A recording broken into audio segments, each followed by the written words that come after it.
Welcome to the Weird Works podcast. I'm Dr. Christy, your host. Join us for conversations about alternative and sometimes controversial healthcare topics. This podcast will provide the evidence that you need in order to make informed decisions about your health, to empower you with the facts that you need to advocate for your health, and to encourage you that there is hope your body heals. Join us from experts from all things weird, as well as the testimonies of people with stories of radical healing who were once told that perhaps their condition was a death sentence, that they would just need to live with it, or that drugs and invasive surgery were the only answer.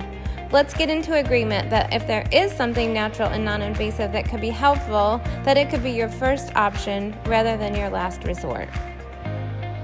Hello, everybody. We have a special episode here for you today on the Weird Works podcast. We have Chris Wark of Chris Beat Cancer, and you might recognize this book and his logo, and he's got some of his stuff behind him, his top sellers, but I'm going to give you a little bit of info, and then we will get into it. But Chris is a husband, a father of two young girls. He's a cancer survivor, and I like even better on his Instagram, it says Cancer Thriver. He is a patient advocate, author, and speaker. But what you need to know is that at the age of just 26, he was diagnosed with stage 3C colon cancer. And after prayerful consideration, Chris decided to decline surgery and chemotherapy and instead radically changed his diet and did every natural non-toxic therapy out there that he could find at the time. And the good news is that to this day, and by the grace of God, Chris is still cancer-free, healthy and strong, and in the best health of his life. And he now travels all over to teach others what he did, and he's created a platform for other people who also want to confront cancer in a natural and holistic way. So hi, Chris. Thanks for joining us. Hi, Dr. Christy. Good to be with you. Thank you. So what I thought would be helpful is just to kind of talk to the listeners. There might be people, I like what you put, in the beginning of your book, you said you're probably listening for one of three reasons. Maybe you have cancer, and you're trying to sort through your options, or maybe somebody who you know about has cancer and you want to be able to advocate for them and are gathering info. Or maybe you just want to improve your health and reduce your risk. You don't need to wait until the inevitable diagnosis to start to shift your perspective and how you treat your body. So I don't want to take you back to that dreadful day in December 2003, but I think it's important for other people who might be in the same situation as you found yourself. What goes through your mind? Is it a whirlwind? Like, what happens? What's the sequence?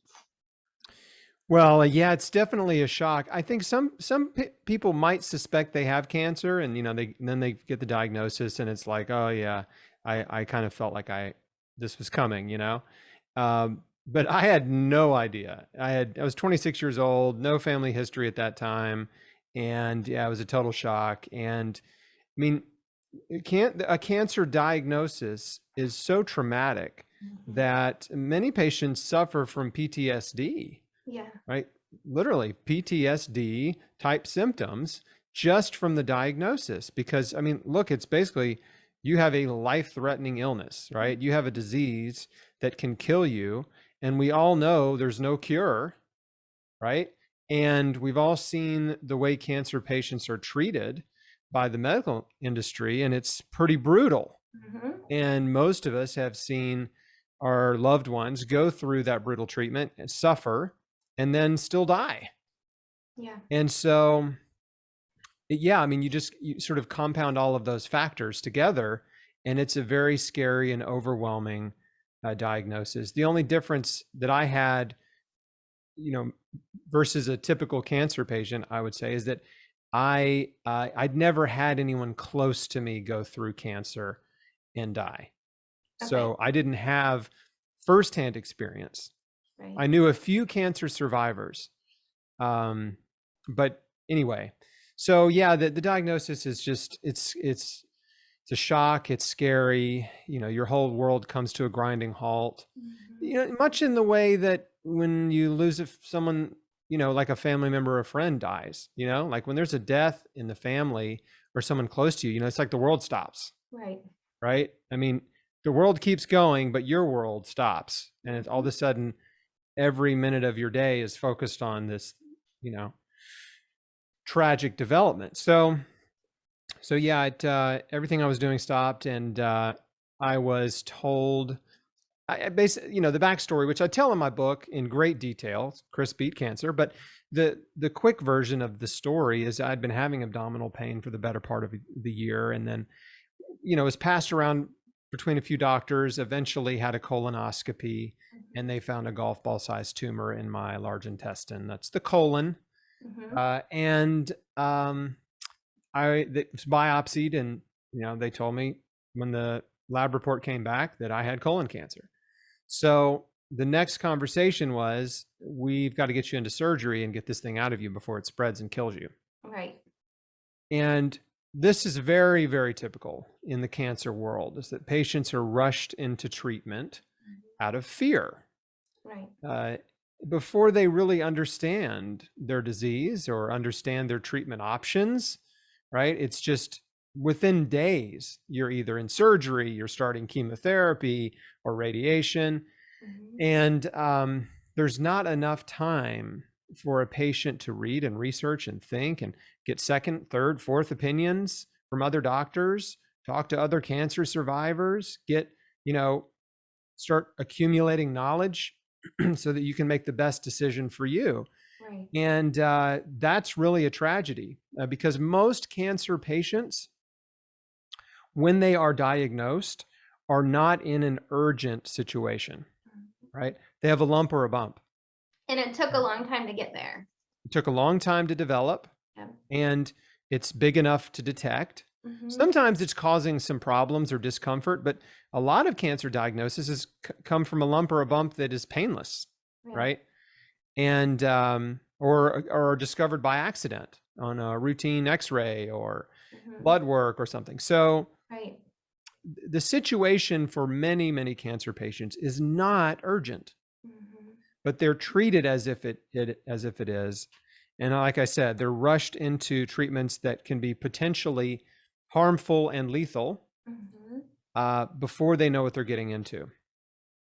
So I was told I needed surgery right away. They wanted to have me in surgery within a couple of days. I was able to postpone it about a week and a half, and I went in on December 30th. They took out a third of my large intestine where the tumor was. And when I woke up from surgery, they said, it's worse than we thought. You're stage 3C, which means you're going to need 9 to 12 months of chemotherapy. So, it was kind of just went from bad to worse. The cancer diagnosis was bad enough, and then all of a sudden it's like, oh no, you're going to need chemo. Originally, I was told I wouldn't need chemo at that time, and stage 2, which would be a tumor that has not spread to your lymph nodes. They would just remove the tumor and send you on your way. Right. I find that often, I don't mean to interrupt you, but it's just going to be this, and then, but if you do this, and then they kind of also throw around false statistics about maybe you would have a 3% more, 3% increase or survival if you also did the chemo. And then, I know we said no radiation, but you could increase your odds by another 2%. So do you find that is often the case? Absolutely.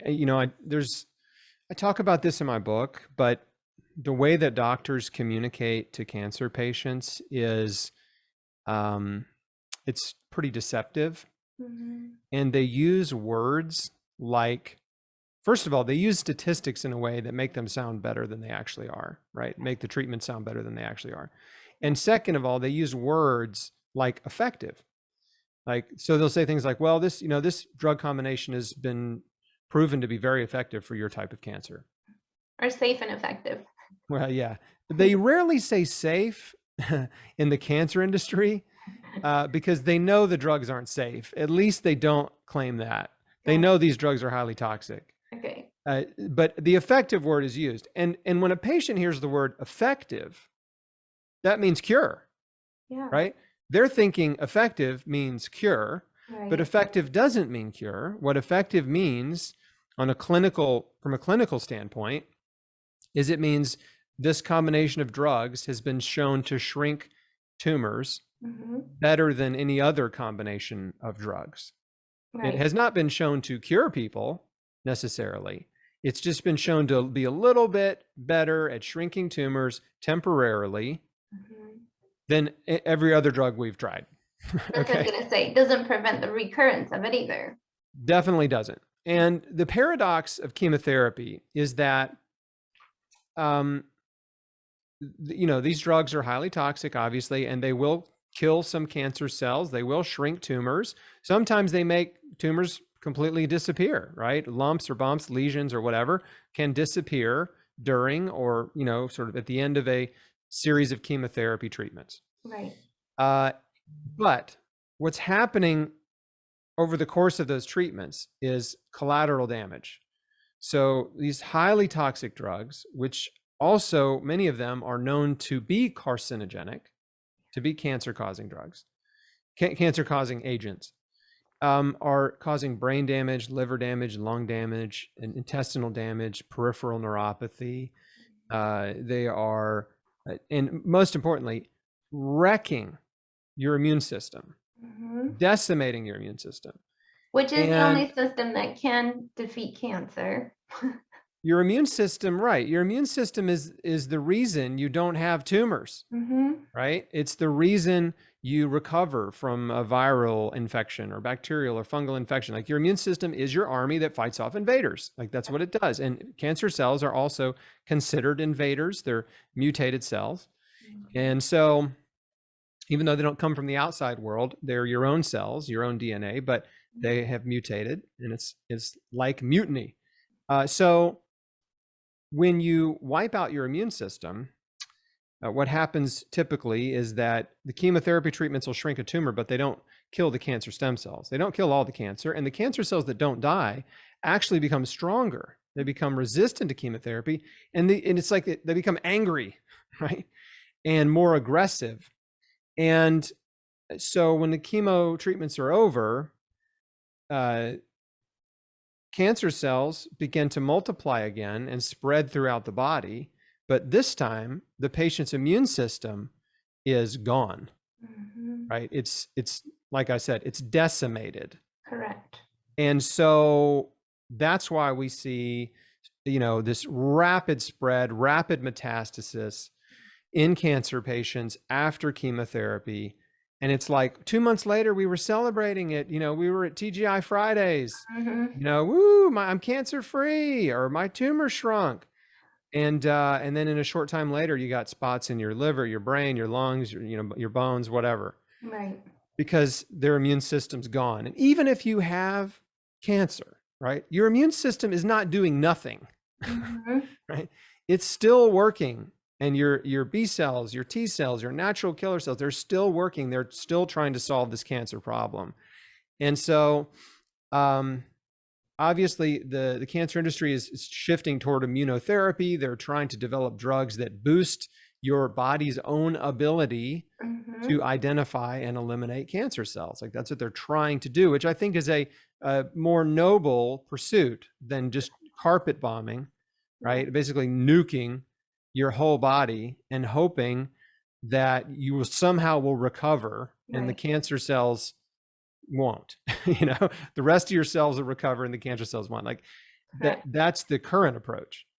So, but I didn't know any of this. Yeah. Everything we're talking about now, I didn't know when I was 26 years old with a brand new cancer diagnosis. Yeah. So what gave you that conviction then to pursue a different course of action? Well, as soon as the chemotherapy conversation started, I had a gut check, like a check in my spirit, like, uh-oh, like, I don't really want to do that.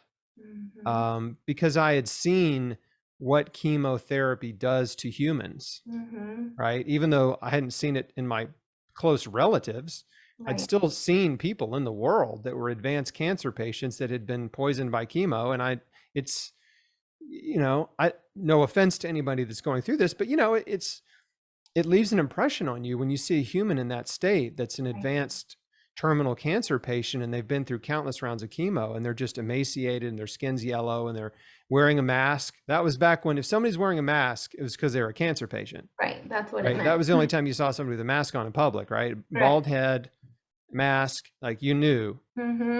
And I had seen people like that. There was a guy that went to my church, that was in that condition, and it was, I mean, it was just so deeply distressing to see him in that physical condition. And so those impressions, right, uh, were there in my mind. And so I thought, I don't want to become that, Mhm. right? I don't want that to be me. Right. Like that, and this idea of poisoning your way back to health didn't make sense to me. Mhm. And so at that time, again, it was instincts and intuition and my own just observation Mhm. that was creating an internal resistance to chemotherapy. But I didn't have a better idea, you know. I was just kind of like, I don't want to do that. And I think a lot of cancer patients have the same feeling, right? Right. Like, I don't want to do that. And Agreed. But they don't know they're what else to do. yeah, and of course they're rushed into treatment. They're told you have to do it if you want to live, if you want to survive, you have to do chemotherapy. This is your only chance. This is your only hope, Yeah. right? We have to do it right away. It's urgency, urgent, urgent, We call it right? a conveyor belt. It is a conveyor belt for sure. And the thing is, once you get on, it's almost more like a bullet train, Once you get on, it's very hard to get off. High speed. Yeah, and you also Right. lose your autonomy. That's what's sad to me is I find that like the doctors don't even suspect that the patient is going to say, "Stop, let me think about it. They just think you're going to say yes, yes, okay, okay, okay." Right. And some oncologists, take it very personally when you question Mhm. them, when you ask questions. And I created a guide that's called 20 Questions for Your Oncologist. It's on chrisbeatcancer.com. You can find it. It's on every page of my website. It's You really can good. find this guide. There's a link to it. Go Mhm. get it. It's free. Just Mhm. go download it and go through it because you will learn so much about the cancer industry in this guide. And you also learn the questions that you need to ask Mhm. if you're diagnosed with cancer. And these are questions that patients don't ask, Mhm. and they should, Yeah. because asking the right questions will give you answers and knowledge and wisdom that will, you know, help you make the best decision for you. Mhm. Right. And so, I mean, you'd be surprised how many cancer patients don't even ask this question, which is, will this treatment cure me? Mhm. Right? Right. Will it cure me? Yes or no? Right. Uh, so, so I created that, obviously, just as a patient advocate and survivor to help people really get the whole story, because doctors are so busy. They don't spend enough time with patients. They just want patients to say yes to the treatments so Mhm. they can move on to the next patient. They're seeing 20 or 30 or 40 patients a day. And it really is kind of like you just become a number, right? Are they going to know your name if you see them in the grocery store? Probably not. Mhm. And you're entrusting your life to this person. Correct. Um, so the other thing about that is, like, most people have heard, like, it's a good idea if you're going to paint your house that you should probably get 3 estimates. Yeah. You know what I'm saying? Yes. You should get three opinions from 3 different doctors Yeah. at least. I mean, this is your life that's at stake. Maybe you should talk to more than one, Agreed. right? And see how they treat you and see how much time and attention and care they give you. That's pretty important. Right. So, and you'll know when you ask those questions, some of the questions in my 20 questions guide, you'll know right away whether your doctor is compassionate and caring and patient, because they'll take the time to answer your questions. And if they become agitated and short with you and abrupt, right, and condescending and arrogant, then that's a signal, like, this Run. is not a person that you should probably be working with. Agreed. For anything, not just cancer, like patients have the right to fire their doctors. I don't know why they think all the doctor holds all the power. It's your body. You have the absolute choice of what to do with it. That's right. That's right. Doctors have been put on a pedestal, and no thanks to all the television shows like, Hill Street. No, what is it? St. Elsewhere. Was that Yeah, the first big doctor, I think General that was, Hospital, yeah, the first one. ER? I mean, Grey's Anatomy. People watch these shows and they Yeah. just they just have this sort of doctor worship kind of complex, and it's just house, like every doctor is some, super genius that's going to solve your mysterious illness with a combination of drugs. It's like, that's almost never happens, by the way.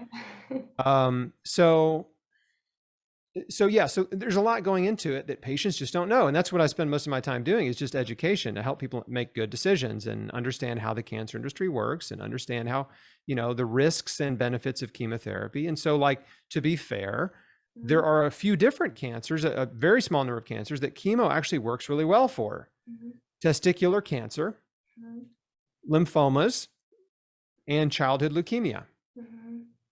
They've made tremendous progress in the 10-year survival of those types of cancers. And most folks that have those types of cancers, I mean, over 90% of them live 10 years or more, or even cured, right, with chemotherapy. That's great. But the problem is the solid tumor cancers, right? Those are all kind of like blood-based cancers. Right. The solid tumor cancers, breast, liver, brain, ovarian, cervical, colon, like those types of cancers, they have made very, very little progress in reducing the death rate for those cancers. In fact, in the last over 60 years, the death rate for all cancers combined has only come down about 5%. Right. Which is crazy, right? But maybe it's time to do something different, right? Maybe. I don't know. 60 plus years, and they've reduced the death rate from cancer by 5%. And most of that is due to, like I said, testicular cancer, childhood leukemia, and lymphomas. So if you take those out of the equation, it's approaching 0% progress. It's like between 0 and 1% reduction in the death rate from all those other cancers. And so they don't even look at that. They don't like that statistic. They don't like to talk about that. They like to talk about 5-year survival or disease-free survival. That means how much time you are quote unquote cancer-free before it comes back.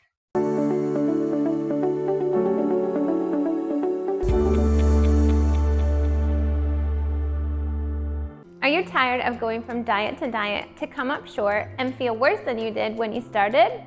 Or are you just lost with all the mixed messaging out there today and not sure what's best for you and your lifestyle?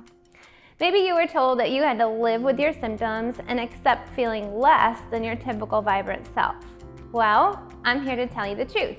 As a practicing doctor of chiropractic, kinesiology, and clinical nutrition, I see people all the time that are just like you, frustrated and starting to lose hope. But I do want you to know that you do not have to give up on the you that you know you could be. There is a way to truly achieve optimal health and also to live your life. I want to share with you how, by doing some small, doable adjustments and taking on a new approach to enjoyable and non-restrictive eating, we can help you start feeling better and begin to see changes in your waistline and start releasing weight in as little as 14 days. Yeah. Like it's important that you said that 5-year mark, because another thing I don't think people realize is when they say survival rate, it's only 5 years. And so if you get a recurrence on 5 years and 1 month, you're still included in that survival. They don't go back and readjust the number, correct? Right. Yeah. If you die 5 years and 1 month later, you're still a 5-year survivor. Congrats, but you're dead. Right. And so, yeah, the cancer industry is very, these are not dummies. Okay. I mean, the drug industry, especially, and they've created these very narrow, specific goalposts, right? That they can, endpoints, trial endpoints that they can achieve and call a success. Correct. Right. And so their definition of success is like, oh, you lived a month longer than you would have. Right. Right. Or you made it 5 years. Success to me is you don't die. Right. Total restoration of health. That's success. Like that's my only definition, success. But in the cancer world, they know they're not curing people. So they just use all these little, like, again, oh, you lived a little longer, or you had a better quality of life thanks to the drugs, which is a lie. Yeah, questionable, the quality. Yeah, I've never met a cancer patient who said, my quality of life's fantastic on chemo. Definitely not. It's the worst it'll ever be. Like, your quality of life goes down the toilet, literally. Yeah, they take you as close to death as possible to kill a few cancer cells and hopefully not kill enough of your own human cells that you don't serve as a treatment. Yeah. Yeah. So it's pretty brutal. It's pretty bad. And I know there's a lot of good people in medicine that are working really hard, and Yeah. and I feel for them because many medical professionals are trapped in a system that pays them really well, and it doesn't matter what the results are, right? It doesn't matter if their patients live or die.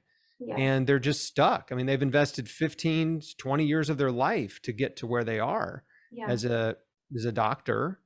And you know, it's pretty hard to change careers after you've invested that much time.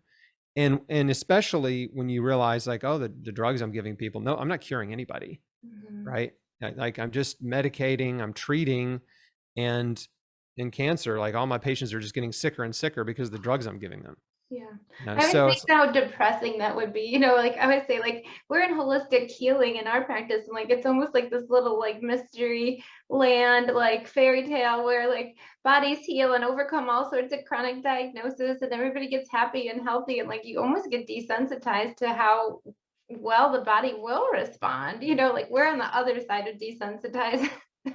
right. And I just love that. I'm so thankful that you do what you do, because I had a naturopath that was one of the first people who to tell me you're doing the right thing. Yeah. And I found an integrative oncologist who was in his 70s, and he had come out of retirement to continue to practice medicine, but on his own terms. So he was doing IV vitamin C and doing some other incorporating some other integrative therapies that were non-toxic, Yeah.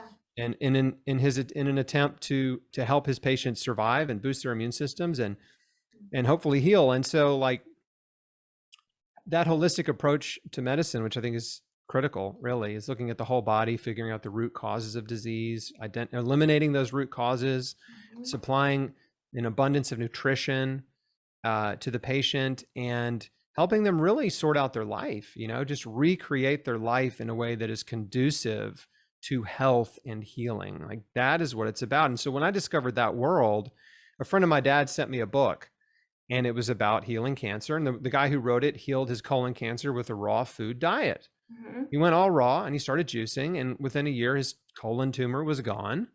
His body had healed. And I just thought, well, how about that? Yeah. The body created it and the body healed it. Yeah. That's interesting. Mhm. Well, if he healed, maybe I can heal. Mhm. And so I made a very, you know, in some ways it was a difficult decision. In other ways it was easy. It was difficult because no one around me agreed. Yeah, you probably got a lot of pushback and skepticism, and other Yeah, people's fear tries to come on you, yeah.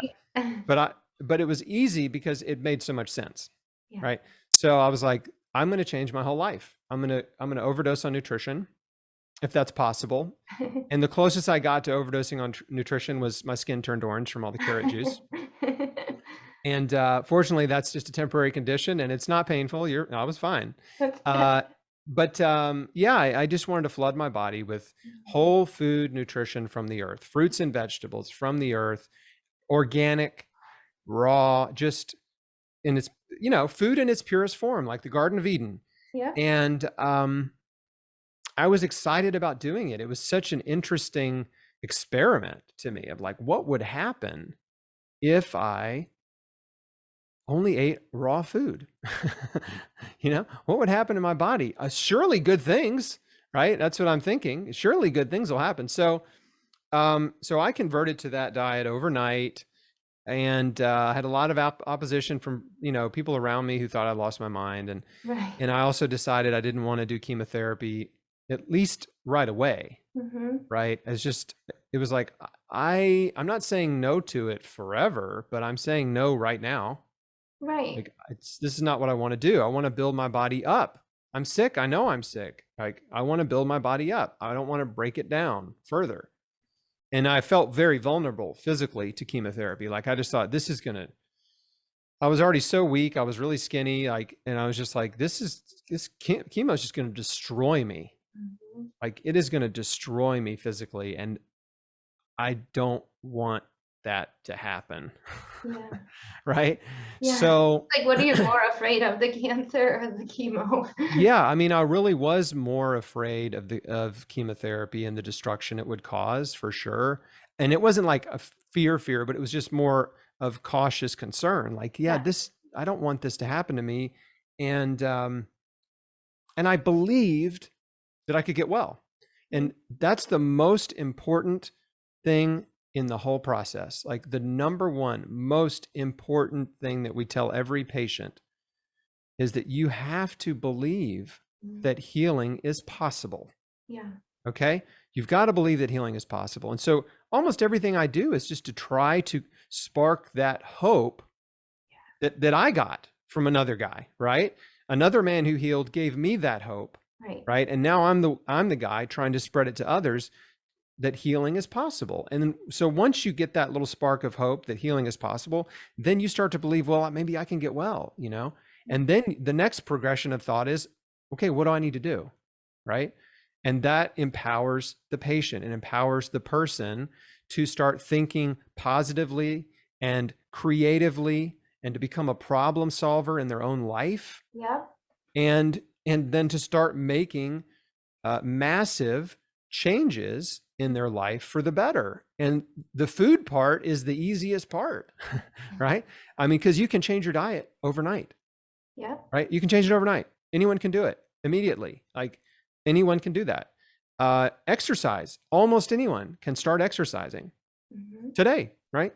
Overnight. You can start eating super healthy and exercising right away. So, like, and that gives you this jump start psychologically, physically, emotionally, like that once you start this ball rolling, you start what I call the healing momentum, right? Start building that healing momentum. Then you can go deeper and work on other aspects of your life. Detoxification. Of course, there's a lot of special things you can do, right? That are targeted therapies, integrative therapies, detoxification strategies, fasting, IV therapies. I mean, there's a lot you can incorporate. And I did as much as I could, but getting that foundational diet and exercise plan put together and doing it every single day, right?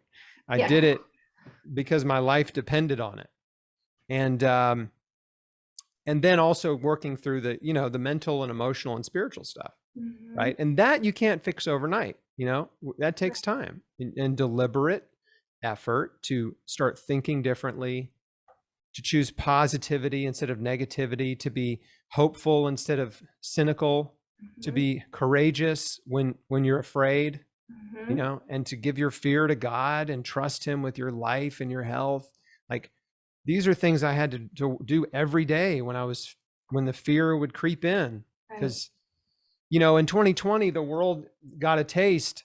It started to really experience what it's like to have cancer. Yeah. Because all this media fear mongering every single day, every day, made people so afraid, right, of a germ. And I remember posting in March 2020, like, now you know what cancer feels like. Yeah. Right? Because every single day you're struggling with fear. Yeah. And fear is not good. It's not helpful. It suppresses your immune system and makes you even more vulnerable to getting sick. And cancer taught me that lesson. And so that was the lesson I was trying to share with the world when the pandemic started, is like, don't be afraid. Like, don't let fear rule your mind and your heart, and don't be coerced into doing anything out of fear. Because we don't make good decisions when we're in a state of fear. We're impulsive, we're rash, we're irrational, right? Like, you don't make good decisions when you're in a state of fear, or you're in a state of anger, right? Or you're just in extreme emotion. Well, it's like a known military tactic to put fear in people, because people under fear are much more easily coerced. Like, they know that. Absolutely. It's right. It's used in interrogation, right? Yeah. And so that's sadly, that's what was done to the world, right? Just that repeating those messages every single day about something you need to be scared of and worried of, and looking at people are dying. Let's put a ticker on the TV screen. Every time somebody dies, we got to count every death. We got to count every case, every positive case. Even if the person feels fine, we got to let you know, right? There's another case. There's another case, but I'm fine. Well, but you're another case. I tested positive. Right. You're positive, which means you are a vector. You are carrying this disease. You could wipe out the whole population It Don't could be be your, irresponsible. yeah, it could be all your fault. Yeah. Everyone dies but you, Right. and it's all your fault. I mean, this is the kind of just insanely irrational and illogical propaganda that was pumped out every day for 2 years. It's still coming. They're still doing it. You know, they've kind of dialed down a little, but they're still doing it. I mean, they just what, this week announced they're extending the emergency. Yeah. They're still saying we're in an emergency. And what It I've works said, too good, like, why pull back now? yeah, It's just well, the working drug too well. companies, they can't keep giving people that drug if it's not an emergency. Yeah, So the government and drug companies, they're in bed together. correct. So if it's an emergency, we can keep giving you a drug and we don't have to give you any um, informed consent on, Yeah. and we can just keep selling it to the government and giving it to you. Mhm. So that's a whole big mess. Sorry to rabbit trail there, but It's okay, it the happens. point is it's about fear, right? And fear puts you in a state where you're vulnerable to manipulation and coercion. Mhm. And this is what's done to cancer patients. This is what was done in the world for the last 2 years. And so you have to break yourself out of that state. You got to break the spell and realize when you're in a state of fear, you have to like become aware. Right. Like, oh, I'm totally freaked out. I'm totally in a state of fear right now. I need to get out of this state, because there's a difference between fear and being afraid, Yeah. right? Fear is an emotion and a feeling that comes on you quickly, right? Mhm. And that's normal. It's okay to be, somebody jumps out of the bushes at you, it scares you, right? That's fear. Your heart It's should okay. beat a little bit, yeah. Yeah, right. You're in the bathroom and in a public place and someone tries to open the door. That's pretty scary, right? Yeah. Right. So that's normal. But the difference is fear is something that happens quickly. Being afraid Mhm. is a state of being, You, like, right? adopt, yeah. Right. That keeping yourself in fear, right? Being afraid. So day in, day out, you have this heightened sense of fear, worry, and anxiety. And that's really the enemy. That's what we have to get people out of that state, Yeah. right? And back into a state of love and joy and peace, right? Because peace is the absence of worry and anxiety, Right. and the absence of fear is a state of peace. Mhm. And even if the world is not at peace, you can be at peace. And I certainly am.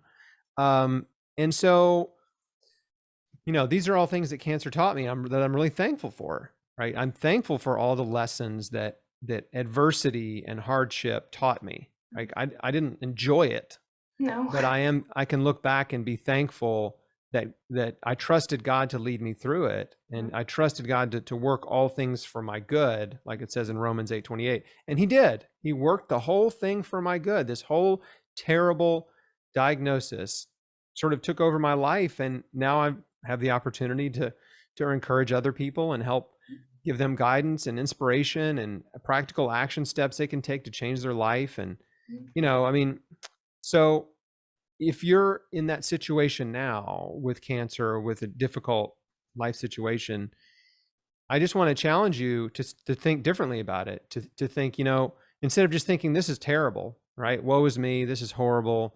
I wish I didn't have this life. I wish I had somebody else's life, right? Right. Instead of thinking that way, start thinking, you know what? My life's going to be better because of this, Mhm. right? When I get to the other side of this, my life's going to be better. Yeah. Right. I know it's difficult. I don't expect anyone to be like, oh, this is fun. I love it. Right. No. But start thinking toward the future and start thinking about the fact that adversity makes you stronger and smarter. Right. And a better person, more loving, more kind, more compassionate, more grateful. Right. And so adversity can do that for Mhm. you, or it can make you more bitter and Resentful. resentful and Right. angry and sour. Yeah. Well, what's the difference? The difference is you. Yeah. How you decide, Mhm. right? I once heard a cancer patient say, I'm not going to let cancer change me. And I thought, you're rolling your eyes, right? On the surface, that sounds good. Right? That's like, oh yeah, let's put that on a t-shirt, right? You're like, yeah, you're tough. I just immediately thought like, oh, okay, good luck. Right. And I think anybody who's not a cancer patient might hear that and be like, you're so tough, you're so brave, you're a warrior, you're a fighter. Yeah, you're not going to let cancer change you. But when I hear that, I'm like, gulp, like, oh boy, because I got news for you. It's going to change you. It is going to change you. I'm not talking about chemo. I'm just talking about the whole experience. It's going to change you for the better or for the worse. And so you better just go ahead and accept this is going to change me, and it's going to change me for the better. Right. And then work toward that end of like, this needs to change me. I need to change. This is a divine tap on the shoulder, right? This is a wake up call in my life that I need to change. And my personal epiphany, right? This is what I'm talking about, is the way I'm living is killing me.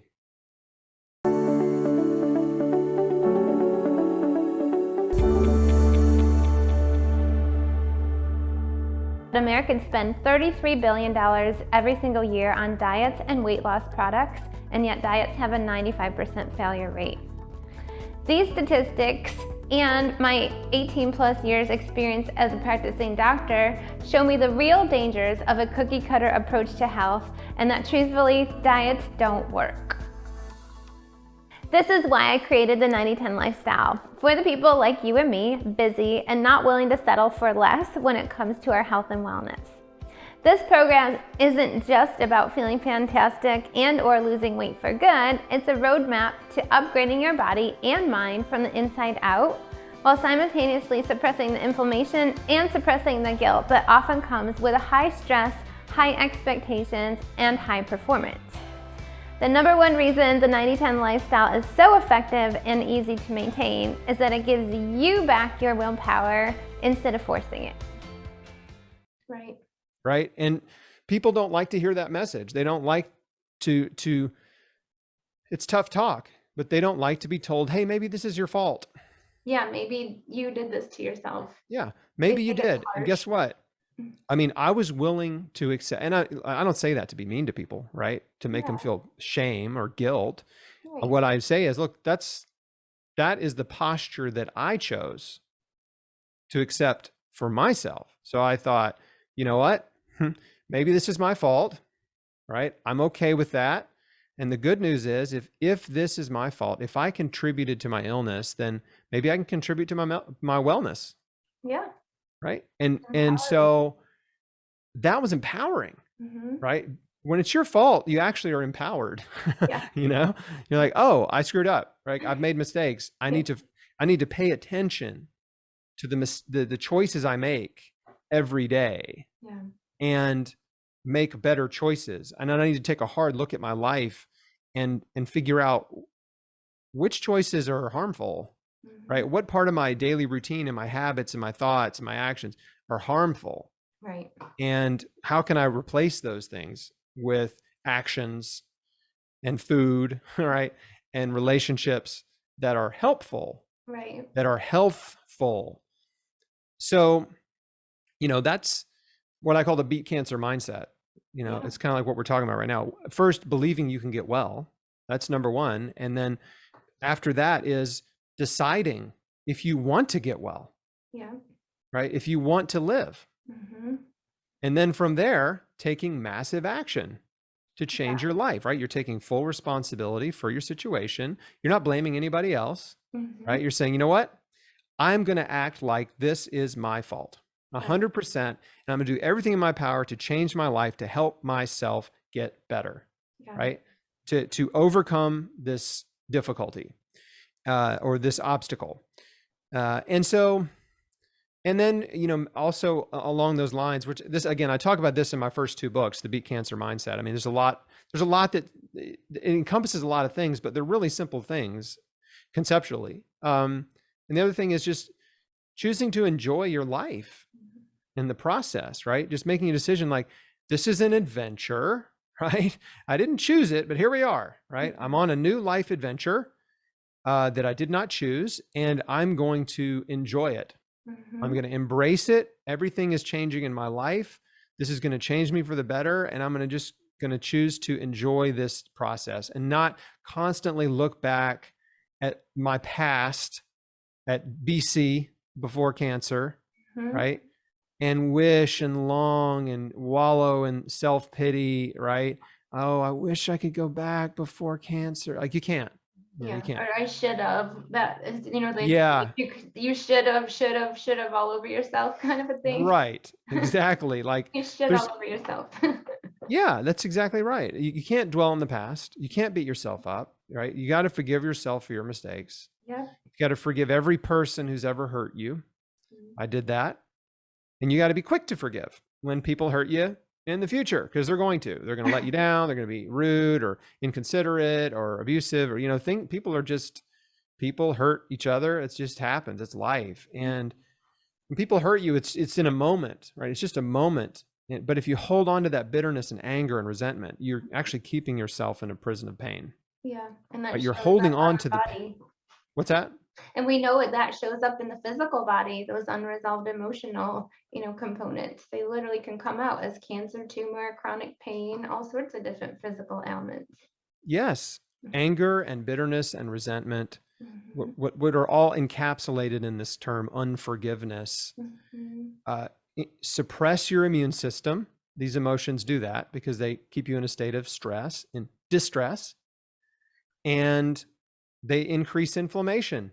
Mm-hmm. This is your physiological response to stress, is immunosuppression and inflammation, and it clouds your judgment when you're stressed.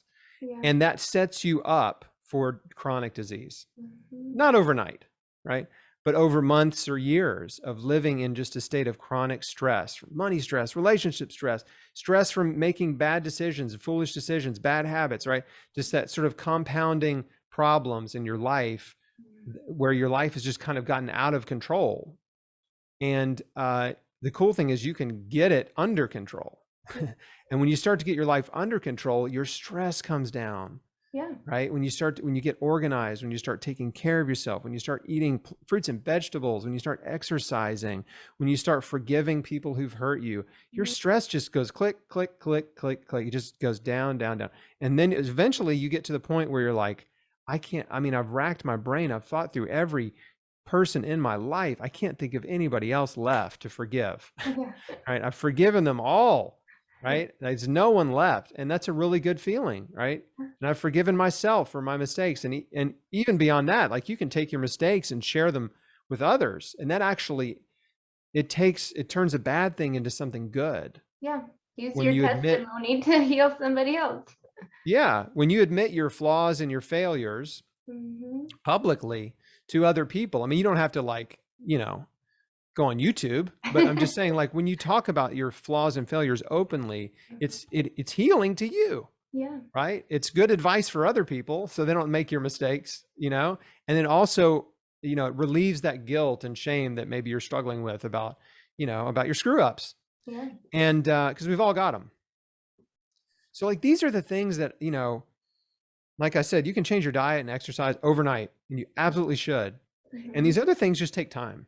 Right? Working on your attitude, forgiving people who've hurt you, right? Thinking positively, like all those things, that just takes time. These are daily habits. You got to break your bad mental habits, right? And replace them with good thought habits. And being patient, not being reactive when you get irritated. It's like we all have the power to choose how we think and respond, how we act and react. And it can be hard sometimes, right? It can be hard to choose to be patient and quiet and calm instead You of have to blowing surround up. yourself, right? Like how important is community and all that? Because the number one thing we told people during the pandemic is turn the dang news off and surround yourself with like-minded, positive people because it'll take you down. So I think maybe you can even talk about the community that you've created, because if people don't have that in their life, they need to go find it.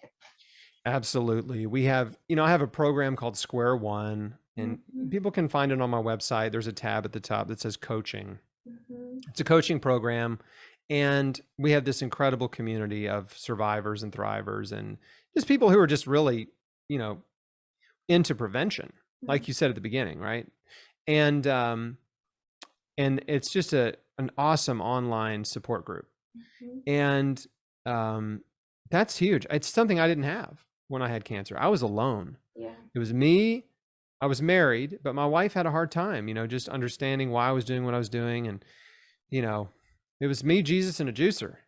Like that. I mean, That's that your was it. t-shirt. I know. That was it. That could have been the alternate title for my book, The next one. Right. And so, like, yeah, I wished I looked for a support group, and there just wasn't one, in Memphis, of people that were like-minded, that were holistically minded, Um, and yeah, I love the advice you gave your audience, right? It's like, turn off the news. Like, because every time you watch the news, you are feeding your anxiety. That's what you're doing. You're taking a dose of fear, right? This is a dose. It's a dose, goes right in here, right? What's happening in the Middle East? What's happening in Russia? What's happening in China? What did this politician say? What did that politician say? Who is rude to who? Who's fighting? Who's in conflict, right? What's the new germ you need to be scared of? Like, it's constant fear, right? Constant fear. Yeah. And what's the economy? I didn't even mention that one. The stock market, whatever. It's constant fear, worry, and anxiety, because the producers of the news know that that's what will keep your attention. Yeah, that's Right? ratings. It's the news, but they work off of ratings. That's all they care about is ratings, because news is just information. There's a million pieces of news that could be shared, but they choose the ones that induce the most stress and fear, because that keeps you tuning in. Oh no, what's going to happen? I need to know. What's the next thing? What's happening next? Oh no, and so the reason they do that is because they make more ad revenue. Yeah. Right? The more eyeballs, the higher their ratings, the higher they can charge their advertisers. That is the business model for the news. It also makes your behaviors predictive. They can predict what you're going to do. Yeah. And by the way, the more they can charge the drug companies, who are one of the biggest advertisers on TV, right? So, so yeah, turn off the news, right? Get away from negative people, find positive people that are encouraging and supportive and like-minded. Surround yourself with those people, because I've seen it. It's unfortunate. It's sad. Like, it's really hard to get well when you're surrounded with negativity. Yeah. And then the power of testimony too, right? So when you're in that community, maybe maybe a person facing a diagnosis or with a diagnosis right now doesn't know anybody who has handled it naturally or overcome it naturally. We'll start seeking out the testimonials of people and the stories of people who have, so it becomes a reality and you have some math on it. Like, there's plenty of people who have done it. Right. And being around believers, right? People who believe that you can get well, who believe in you. Yeah. Right? That's so important. I mean, like, there's that example where Jesus is in his hometown, and the sick people came to him, and it said he healed a few sick people. Right? It said he could only heal a few, right? And he marveled at their unbelief. Like, literally, the unbelief of the people, right, was a barrier to Jesus's ability to heal. I mean, how wild is that? It's powerful. It really is. So, I mean, like, that's a big theme. We talk about that in my program, and even in my book. It's like, you really have to surround yourself with people who understand and believe in you and believe you can get well, right? That you just have that support and encouragement. Yeah. Like, so, and I get it. It's easier said than done, because sometimes, people are in relationships that are very, very unhealthy and dysfunctional. And that's, years of that can contribute to illness, years of dysfunction and unhappiness and depression and despair and even abuse, right? Can really wreck a person's health. And so it puts them in that victim status too, right? Like, people may not have the strong faith and conviction that you and I have. And so that forces them to kind of take it as it comes at them. Like, they don't believe that they can be at cause and influence and change their circumstances. They think that that's a victim mentality too. Big time. And one of the things that I repeat all the time is that you're not a victim of disease. You're just not. You're not a victim of disease. And the sad thing is when cancer patients go to the oncology clinic and they say, "Why did I get cancer?" They're almost always told, "Well, it's it's maybe bad luck or bad genes, Yeah. right? And what does that mean really? That means you're a victim. Mm-hmm. Right? It wasn't your choices, Yeah. wasn't your diet or your lifestyle or your emotional life or your stress or your abusive relationship or your alcohol or drugs problem or smoking. Like, no, it wasn't any of that stuff, Yeah. right? It was just bad luck or bad genes. And to me, it's just malpractice. It's medical malpractice to tell a patient there's nothing they did to contribute to their life situation, and there's nothing they can do to help themselves except for show up for treatment. Right. Like, that is malpractice, and it's egregious. It really it makes me mad that doctors are still doing this every single day. Yeah. They're telling patients this. And so my message is the opposite. It's like, no, your choices matter, and everything in life happens for a reason. And guess what? Most of the time, the reason is you. Yeah. Most of the time, it's you, right? Your choices got you to where you are. And so let's chin up, right? And take a hard, honest look at our life and our choices, and let's change. Yeah. I did it. I don't have superpowers. I was honest with myself. I took massive action and changed my whole life. You can do it too. Yeah. And so that is my message as a survivor, 18 years now, and as a patient advocate. And again, it's one of empowerment. Sure, you can do chemo and radiation and surgery. You can do all the treatments your doctor wants you to do. But if you really want to get well, you have to do more. You have to change your life, because healing happens at home. Mm-hmm. And the choices that you make, which again, I want to help you make these in my book, Chris Beat Cancer, and my devotional Beat Cancer Daily, and my cookbook, which is brand new, called Beat Cancer Kitchen.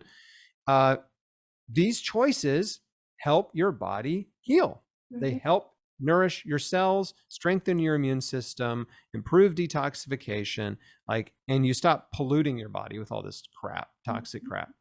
And in doing that, along with exercise and the things we talked about, your mindset, your attitude, forgiveness, doing all these things creates such a wonderful healing momentum. And you can do all these things while you're doing cancer treatment. If you choose to do, everything your doctor tells you to do, great, that's fine. You can still do all this. You can do more. And the thing is, you will put yourself in the highest, you will increase your odds of survival, right? You put yourself in the highest survival bracket if you do more than just going to treatment, right? If you do these things before cancer, then you can put yourself in basically the lowest risk of getting cancer bracket. Doesn't mean you're cancer proof, but your risk is dramatically slashed by eating a plant-based diet, by exercising, by living a life that's peaceful and joyful, right? And low stress. And so why not do these things? I don't know. People don't want it. Some people just don't want to change. It's fine. It's work. It is work. It takes effort. It's worth it. It's definitely worth it. I mean, Ben Franklin, an ounce of prevention is worth a pound of cure. He was smart. Yeah. That was very wise. And so, but yeah, at the end of the day, I'm really here to serve people that want to change, right? People that want to change and they want to help themselves. And, that's who I'm here for. I can't twist somebody's arm. I can't coerce somebody into doing something they don't want to do. I have no interest in doing that, right? I'm not trying to argue somebody into being healthy or, arm wrestle them or something. No, that's not what I'm here to do. Agreed. We think health is for everybody. To you and I, it seems like that would be the obvious choice, but some people just don't choose it, and that's okay. Nothing we cover on this podcast is for everybody. It's just to open up your mindset a little bit that there are other alternatives out there, and to think and advocate for yourself and empower yourself with other tools that could be a potential possibility that not only help you beat cancer and other chronic diseases, but just give you a more joyful life and more energy and vibrancy, so you can enjoy things and not have the distractions of your physical body constantly pulling you down. What a life to have your body, your own physical body, stop you from what God intended you to do, or to live your purpose, or have passion, or fully contribute and be present to your family and your community. Yes, you beat cancer. All of those reasons. But now you're an amazing human being helping other people. Like it's even better than beating cancer, you know? It feels pretty good. And I love what Yeah. you said. You know, it's like if you're sick and tired of being sick and tired, Yeah. and the drugs aren't helping you, Mm-hmm. why not try changing your life? Yeah. Right? Why not try changing your diet? Why not try exercising and forgiveness and all the things that I know you help your clients with, and the things that I'm trying to encourage people to do. Like, why not try that? If you're not getting results with the other stuff, which I'm pretty sure you aren't, because I've talked to enough people in 18 years. I know that pharmaceuticals rarely cure any disease. You know, they just end up making you dependent on them, and usually end up being dependent on multiple pharmaceuticals. Yeah, there's a different way to live. You can get your health back. That's the message. The body heals. And your shirt says it. Our practice is Designed to actually heal. called Health by Design, and your shirt says Designed to Heal. So there you have it. Yeah. I love this shirt. There's another podcast out there called Designed to Heal, and they gave me a shirt. I love it. So they're getting a free plug, I guess, here. I know. I'm gonna have this. I'll send you a shirt. It says Health by Design. It'll be that, just reversed a little. Nice. Send it. Well, thank you. This has been amazing. It was even better than I thought. Just kudos to you for living a life of truth and helping other people. God, honestly, obviously is using your testimony to reach other people with a message that is much needed. So a big thank you to you. Thank you, Dr. Christy. Such a pleasure to be on your show. I'm so thankful to be able to share my story and my message with your audience. And yeah, appreciate it. If anybody wants to connect, you can find me at chrisbeatcancer.com. And my books are, they're on Amazon. They're in all major bookstores. So they're pretty easy to find too. And I'm Chris Beat Cancer on YouTube and Facebook and Instagram. Yeah, and we'll put all the links to all the resources that Chris mentioned in the show notes, so you can easily click on them as well. Okay, well, thank you so much, Chris, for another episode of the Weird Works podcast. I'm Dr. Christy signing off until next time.